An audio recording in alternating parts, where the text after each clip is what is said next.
કોઈ પણ સ્ત્રી વિધવા થાય તો તેનો ડ્રેસ કોડ નક્કી કરવામાં આવે છે કે એને આવા ઝાખા કલરના જ કપડાં પહેરવાના, આવા આછા કલરના કપડાં પહેરવાના, શણગાર નહીં સજવાનો. જ્યારે કોઈ પુરુષ વિધુર થાય છે એને તો કશું જ લાગુ નથી પડતું. એ તો ગમે ત્યાં જઈ શકે છે, તેને તો બધી જ પ્રકારની છૂટછાટ હોય છે. આ અસમાનતા, આ ભેદભાવ છે એ અચાનકથી નથી આવતો. આ ભેદભાવ, આ અસમાનતા છે એ આપણે લોહીમાં વહે છે. ઘણી વખત છે આપણા દ્વારા એવું બોલાતું હોય છે કે હવે તો છોકરા ને છોકરી જેવું કંઈ ભેદભાવ જેવું છે જ નહીં. હા, જોવા મળે છે, હવે સમાન ગણવામાં આવે છે, પરંતુ જેટલો જરૂરિયાત જેટલો ફેરફાર હજી જોવા મળતો નથી. બહુ ફેરફાર હજી જોવા નથી મળતો, બદલાવ.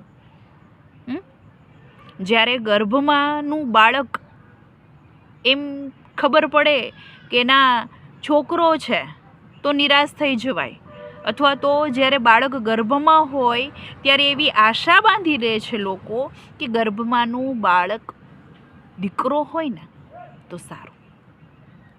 નાનપણથી જ એવું અમુક વસ્તુમાં ફિક્સ રાખવામાં આવે છે કે ભાઈ છોકરો હોય તો એને બંદૂક છે, વિમાન છે, પ્લેન છે, એવા રમકડા જ રમવા માટે આપવા. જ્યારે છોકરી હોય એના માટે ફિક્સ હોય કે ખૂણામાં બેસીને ઘર ઘર રમ્યા કરવાનું, રમકડાથી, ઢીંગલીથી, ટેડી બિયરથી રમ્યા કરવાનું. ભૂલથી પણ જો છોકરો હાથમાં ઢીંગલી લે તો તરત જ એના મા બાપ અથવા તો કોઈક વ્યક્તિ કહેશે કે તું છોકરી છો, ઢીંગલીથી રમે છે. તો આ ભેદભાવ આપણે ખુદ જ નક્કી કરીએ છીએ. પછી છોકરાઓ મોટા થાય એટલે કામની વહેંચણી કરવામાં આવે તો એ વસ્તુ ફિક્સ હોય કે ભાઈ ઘરની 4 દિવાલની અંદર રહીને છોકરીએ કચરા, પોતા, વાસણ, કપડાં એ ટાઈપનું કામ કરવાનું અને છોકરાઓએ બહારના કામ કરવાના. તો આ અસમાનતા નથી તો શું છે?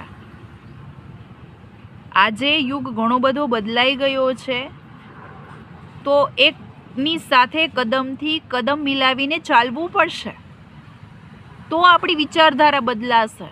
કંઈક નવો વિચાર લાવશું તો, નવું કંઈક જોશું તો, પરિવર્તનશીલ બનશું તો.